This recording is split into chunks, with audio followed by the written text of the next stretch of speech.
Welcome to Expats Everywhere. Can you tell us your name, where you're from, and a little bit about yourself? Hi, my name is Yolande. I'm a metallurgical engineer working for a mining company in South Africa. I recently, or 9 months ago, relocated to Chile. So I'm now a resident living in Chile, working there, living there, and yeah, that's what I'm doing. Okay, what is it like working in Chile? Oh, it's actually very nice. I find the work environment very helpful. People act in a respectful manner. A lot of help from my colleagues, helping me out with the local things. Especially our HR department was very on top of helping us relocating, especially regarding the paperwork, moving to a new country, getting your visas and all your residency things set up.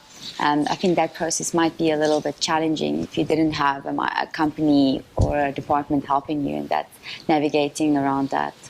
Do you have a lot of expats that work with you? We do. Because we're an international mining company, we do seek people that are experts in different fields, so they get relocated to where the need is the greatest. So we do have a good expat group.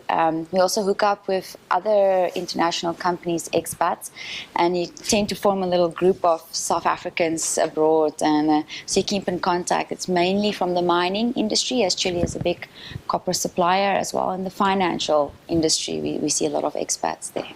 What does a typical day look like at work for you?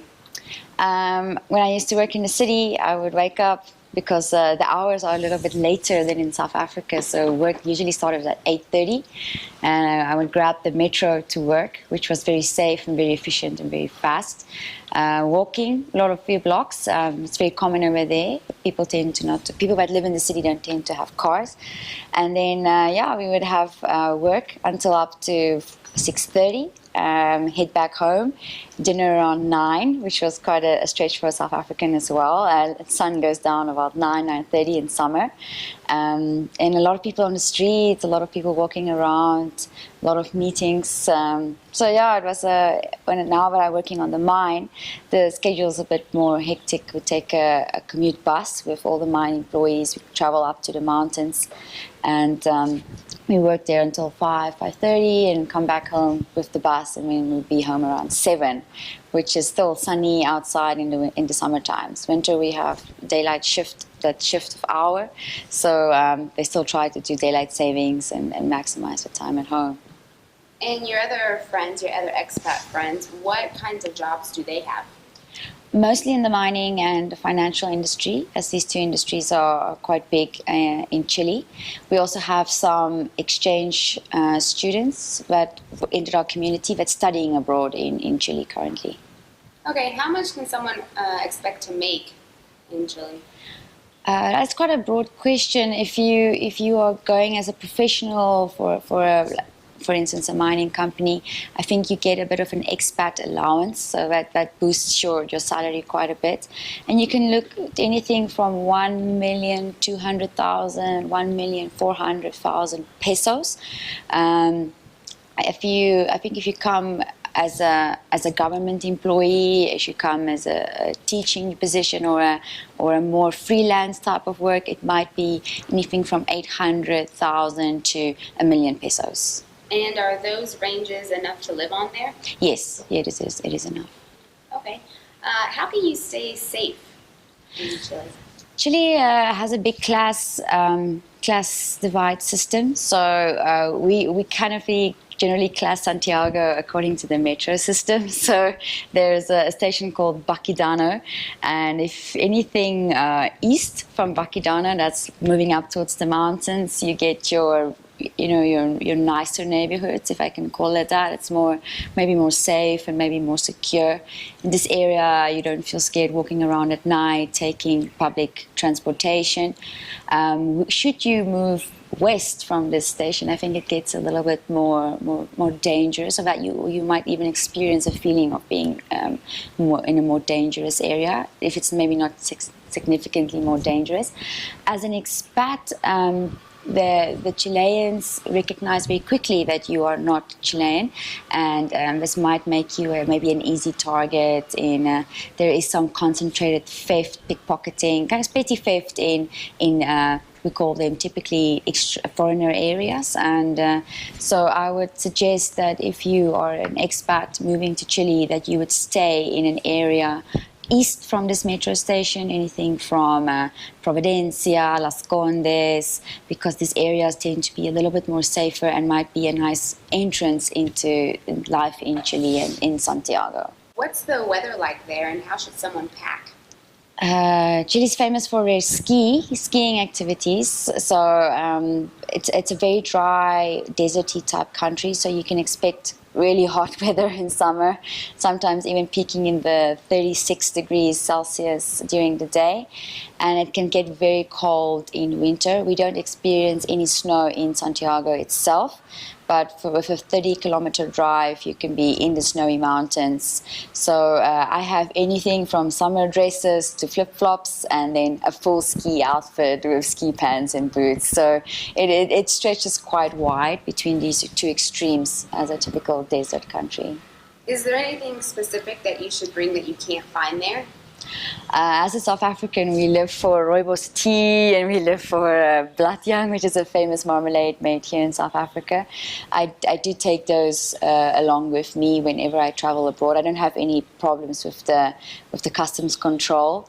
If you have a particular food that you're very fond of, I would suggest you pack enough supply of that. Strangely enough, I find that their makeup, because they are a Latin country, that their makeup tend to be very dark. So if you have very light skinned, maybe you can pack some foundation for you, as I find that quite hard to get as well. All right, what kinds of things do you do for fun, and how do you meet people? Especially during my first few months in Chile, we joined an expatriate community. It was called couch surfing. So there was a lot of people from Chile who opened their houses to couch surfers, who are regular hosts or regular users of this community. So we met a lot of foreign people actually in these interactions. The Chileans that were there were mostly, I would also say, maybe a little bit older, a little bit single, and people that love to travel. We also joined some Spanglish. It was like a Spanish-English community, so it's like usually for Chileans that want to practice their English and foreigners that want to practice their Spanish. I found that the same crowd hang out at both of these meetings. We didn't get too many new faces, or if it's new faces, it was just people passing by. I actually met a few friends through work, which was nice, a few friends at the gym. I am a big rock and roll fan, so Chile has an incredible music scene. It goes anywhere from alternative rock to metal to local bands. Find the gym also a good place to meet some cool friends, and we can even go out after. They have little local soccer clubs or little team sports where you can also participate and meet some Chileans. Do you need to speak Spanish to meet Chileans? Yes, yes, you do. Chile, again, with the class divide, schools that had more resources would use that to teach English in schools. Kids that had additional English classes, which is very expensive in Chile, love to practice their English and they like to speak English. But if you really want to get along in Chile, especially on a day-to-day basis, buying tickets for the metro, doing some shopping in the supermarkets, asking for directions, I would suggest you have a very good basic Spanish understanding before entering in Chile. Do you think that Chile is a good travel hub? It is. I would say, depending if you're an adventure person, there is some amazing trekking and hiking in the south, in Patagonia, which is world-renowned, a lot of adventure-type sports. Also, the north is very famous for their deserts and tranquility. It's definitely not the best beach location if you're looking for beach, but I think if you're interested in finding a really cool Latin culture, experiencing Latin America, it's maybe a good start or a good point to finish. But I would say it's definitely more for the adventure types. And lastly, what are the pros and cons of living in Chile? The pros is, as a typical Latin country. It's a very warm culture. People are very interested to talk to you. They're very curious about where you're from and what your background is. They're very helpful. Once I think they accept you or see you as a friend, you will have like a lot of commitments with them, and it's absolutely amazing to be integrated like that. Again, extremely helpful people, caring, so caring, and will take care of you, ask you if you're okay, making sure that you are well looked after, and feed you. If you ever get invited to a Chilean house, you will be fed. The downside, and it's extremely safe. As a South African, we value safety, I think, very high on our priority list. And I must admit, I've never felt scared or intimidated in Chile. I found it as a safe living environment, a lot of parks, a lot of walking at night, open spaces, which means a lot if you're living in a big city. I found it easy to travel. General like transport or public transport, very easy to use, very safe. The downside is, I must say that if you're a foreigner in Chile, you might not meet so many Chileans that accept you or really invite you into your life. It's a slow process, maybe a bit more guarded. But with time, these barriers break down and people start to know you. They will start to trust you more. I found Chile quite a bureaucratic country. You have to follow the system if you want to especially do your work. For me, in a mining company, we're all about, we need speed, we need efficiency. And this might be extremely frustrating if you want to launch a project, if you want to get things done very quickly. You have to follow this bureaucracy or you will not get the support that you need.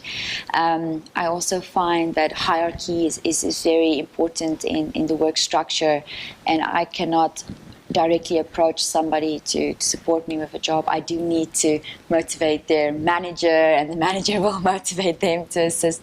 So you have to follow these kind of like strict cultural guidelines if you want to navigate this process. It can be extremely frustrating. It can seem slow and inefficient, but that is the way. And once if you learn the map, you can navigate it much quicker. It's also a little bit hard, I think, to meet true Chilean friends due to this kind of reservedness. Maybe, I don't know, it's like scared to speak English or scared to understand your Spanish. But again, with time, these barriers break down and people start to trust you more. And it's also got to do, I think, with the culture, the history, and Chileans love family. So if you really want to integrate and if you get the chance to be accepted as a Chilean family, it's a very wonderful experience. Great. Thank you so much for telling us about Chile today. It's a pleasure.